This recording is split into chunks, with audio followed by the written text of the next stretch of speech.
یعنی ذکر جو یہ جو ہم ناغہ کرتے ہیں نا ذکر کا، یہ سن لو اس پر میری بات. ہم ذکر کرتے ہمیں تھوڑے تھوڑے ذکر کی اجازت دی تھی، طالب علموں کو 10 بار کی اجازت، 10 بار. بہرحال ہم تسبیح آدھی تسبیح جتنی سہولت ہوتی ہے. ہمارے حضرت والا کے طریق میں یہ بہت اہم ہے کہ ذکر چاہے تھوڑا کرو لیکن پرہیز کرو، یعنی گناہ کی زہر نہ چاٹو، تو تھوڑا بھی کافی ہے تمہارے لیے. خیر ہم ذکر کرتے ہو، عجیب کیفیات تھی. اللہ اکبر، اللہ معافرت، تو ہم میں کچھ بھی نہیں رہا.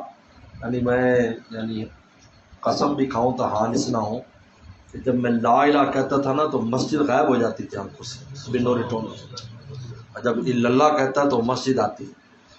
بعد میں نے کسی بزرگ کے حالات میں پڑھا کہ ایسی کیفیات بھی آ جاتی ہیں کہ پورا عالم نگاہ سے غائب ہو جاتا ہے. یہ کیفیت کافی اکثر ہی.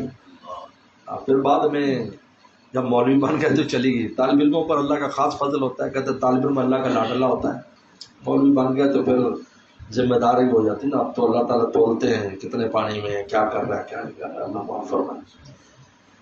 تو حضرت والا کے چونکہ ہر وقت دل ادھر ہی رہتا تھا، پھر عشق جو ہو گیا تو ایک دفعہ بالکل کیفیت عشق ختم ہو گئی. بالکل ایسے لگے کہ جیسے کوئی حضرت سے تعلق ہی نہیں. گھبرا گیا میں، فوراً گئے. حالانکہ ہمارے یہاں بنور ٹاؤن میں بڑی سختی ہوتی تھی، اگر آپ ذرا لیٹ ہو جائیں مغرب کے بعد، جمعے والے دن روزہ رکھ کر اعتکاف کرنا پڑتا تھا اور 20 رکعت پڑھنی پڑتی تھی. یہ آسان کام نہیں تھا. جمعے کی چھٹی، پھر روزہ، پھر اعتکاف، اور پھر شام کو مغرب کے بعد روزہ کھول کر 20 رکعت. مفتی عبد الرحمان صاحب رحمۃ اللہ علیہ خود دسترخوان پر شام کو روزے میں تشریف لاتے. ایک بار میرا نام غلطی سے آ گیا تو میں نے کہا کہ حضرت میں تو حاضر تھا. تو فرمایا تو میاں وہ سزا تمہیں کو گناہ کی دی جا رہی ہے جی، کہ تم نے پیسے دینے ہیں جی، تو ثواب ہی ہے نا جی. بالکل ثواب تو کرو نا جی. نہ بھاگ گیا نا جی. اب کیا میں نے کہا. تو اس قسم کی سزائیں ہوتی تھی.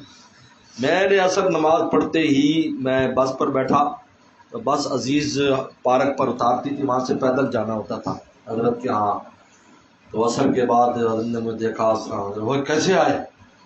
تو میں نے کہا حضرت وہ آپ کی محبت ایسے لگتا ہے ختم ہو گئی. ایسے فرمایا ذکر میں ناغہ ہو رہا ہے تمہارے، جاؤ ذکر کرو، فیضان جاری ہو جائے. چلا گیا. پھر ذکر کیا شروع ہوا تو ایسی کیفیت طاری ہوئی کہ اب رکنے کو دل نہ جائے. پھر فوراً چلا جاؤں. 2 دن کے بعد پھر میں گیا تو اس دن تو ٹائم بھی زیادہ تھا. تو بس اللہ تعالیٰ حضرت کے درجات بلند کر حضرت والا نے. تو میں نے کہا حضرت وہ بڑی، میں نے کہا اب آپ کو ایک آنکھ سے دیکھ لوں، میں اس لیے صرف آیا ہوں. تو فرمایا کہ نہیں بیٹھو میں ابھی آتا ہوں. گھر گئے حضرت، ہاتھ میں چائے دانی حضرت کے، دوسرے میں 2 کپ اور لے کر آئے اور چائے ڈال کر مجھے دی کہ آپ بھی پیو میں بھی پیتا ہوں. پھر جا یہ جو ہم ذکر کا ناغہ کر دیتے نا، سر کہتے ہیں مرید کا کام ہے 2 کام کرے، ایک ذکر کی پابندی اور گناہ سے بچنے کا مجاہدہ. باقی شیخ کا کام ہے انشاءاللہ آپ کو منزل تک لے جائے گا. یہ 2 کام آپ نے کرنے. آپ ذکر کی پابندی کرو اور مجاہدہ کرو گناہ سے بچنے کا. پھر ان کی دعائیں، کوئی شیخ نہیں ہوگا جو حقانی شیخ ہے جو آپ اپنے مرید کے لیے دعا نہ کرتا ہو. اپنی اولاد کے لیے دعا کرتا ہے تو مرید کے لیے کیوں نہیں کرتا؟ میرے شیخ نے مجھے فرمایا اگر مرید کے لیے دعا نہیں کرو گے تم پیر بننے کے قابل نہیں. ہمارے حضرت والا کتنی دعائیں کرتے تھے، ہماری نسلوں کے لیے مانگتے تھے کہ اللہ قیامت تک آنے والی میرے دوستوں کی جو نسل ہے اس کو بھی اللہ والا بنا دے. معمولی بات ہے، آپ کے لیے تو مانگتے ہیں.